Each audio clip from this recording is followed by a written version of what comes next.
दोस्त रसूल खुदा जे पाक दिल बर जो नमट थियो आ नकी थींदो खुदा जे पाक दिल बर जो नमट थियो आ नकी थींदो मोहम्मद मुस्तफा जहिड़ो नबी आयो नकी ईंदो दोस्तों सूमर बारी रबी अवल पयूं हूरा पचारन ये सूमर जी रात हुई रबी अवल जो महीनो 12 जी रात हुई ऐं वरी सिक ऐं अश्क ॾिसो रात चवे त मुंहुं में अचे ॾींहुं चवे त धणी मुंहुं में आण त मां मान वारो थी वञा असां जंहिंखे सुघड़ ॾोर जो भई चवंदा आहियूं ऐं छा साईं उनखे ॿुधायो आहे त ॾोर त मां भिटाई गुर मतिला त ॾिंगी ॾोर ॾियणु यानी वो तमाम ॾिंगी हूंदी आहे छो त उनखे वकड़ ऐं वरहनि ॻोल्हण में ऐं सो दोस्त ॾोर जो भई चयो आहे त हाई कोर्ट में हर हिकु अॼु अलॻि अलॻि कई अपील राति पंहिंजे लाइ त ॾींहुं पंहिंजे लाइ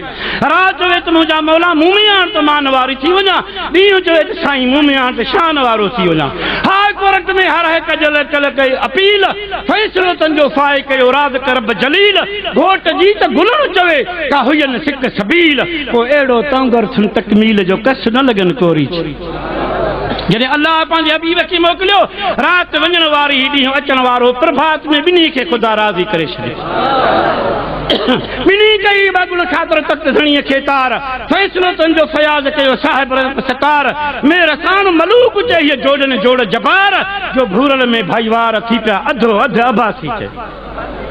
दोस्त सूमर बारही रबी अवल पयूं हूरा पचारन में अचे घर आमिना जे सब थियूं हाज़िर हज़ारन में पाइन पियूं हार साइण खे कठे बीठियूं कतारन में इलाही शान अहमद जा मिलियो कंहिंखे नकी मिलंदो मोहम्मद मुस्तफा जहिड़ो नबी आयो नकी ईंदो खुदा जे पाक दिलबर जो नमट थियो आ नको थींदो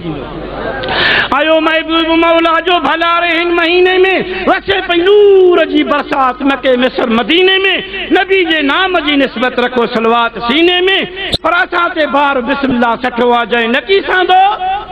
मोहम्मद मुस्तफा जहिड़ो नबी आयो नकी ईंदो खुदा जे पाक दिलबर जो नमट थियो आ नकी थींदो दोस्तों तव्हांखे ख़बर हूंदी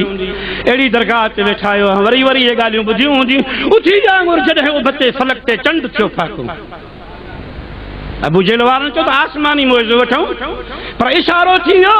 चंड उते अधो थी वियो दोस्त चयो त शाह त ॾिस वरी शिकार त ॾिस वेठो धरती ते या चीरे आसमान ते चंड वेठो शाह त ॾिस शिकार त ॾिस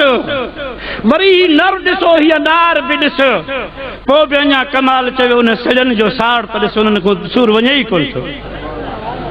उथी वांगुरु जॾहिं उहो भते फलक ते चंड थियो फाकू ॾंदण मां ॾार थिया पैदा हली मुल्कनि भयूं हाकू ॼामन जो ॼाम मोहम्मद आ नबी मुंहिंजो नंढे लाकू